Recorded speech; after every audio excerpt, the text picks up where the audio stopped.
Assalamualaikum warahmatullahi wabarakatuh. Perkenalkan, nama saya Tasya Salsabila Agustin, NIM 241101110050.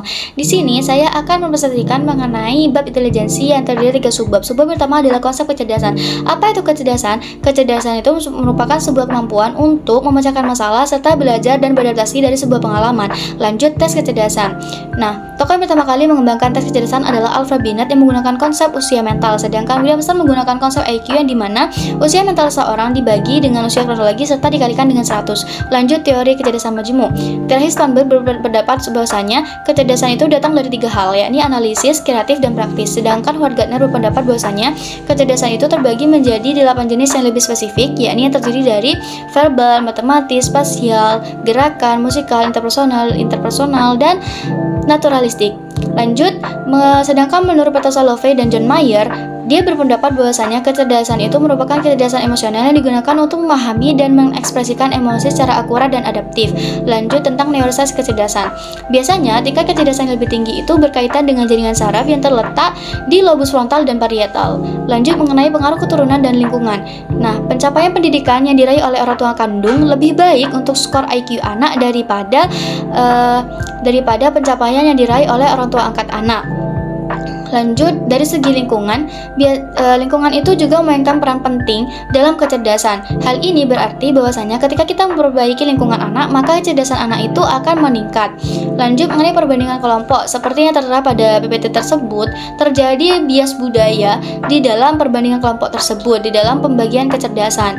Jadi, terdapat tes kecerdasan yang adil, yakni ada 2, yakni yang pertama adalah dengan menggunakan pertanyaan-pertanyaan yang familiar bagi orang-orang dari berbagai latar ekonomi dan etnis. Seperti halnya ketika kita mempertanyakan kepada seorang anak mengenai anjing dan burung, tentunya dari berbagai etnis dan kelompok sudah paham mengenai burung dan anjing. Lalu yang kedua adalah tidak berisi pertanyaan verbal. Lanjut kepada perkembangan kecerdasan, yakni yang pertama tes kecerdasan pada bayi. Nah, tes kecerdasan pada bayi ini ada 2, yakni menurut dari Gesell dan Nancy Bailey.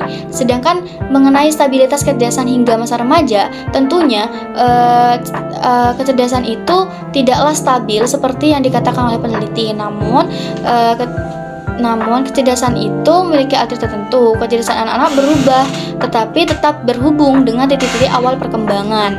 Lanjut, mengenai ekstremisme kecerdasan dan kreativitas, yakni yang pertama adalah keterbelakangan mental. Individu dengan keterbelakangan mental diidentifikasikan dengan kekurangnya keterampilan yang sesuai dengan usia mereka dalam belajar dan merawat diri mereka sendiri.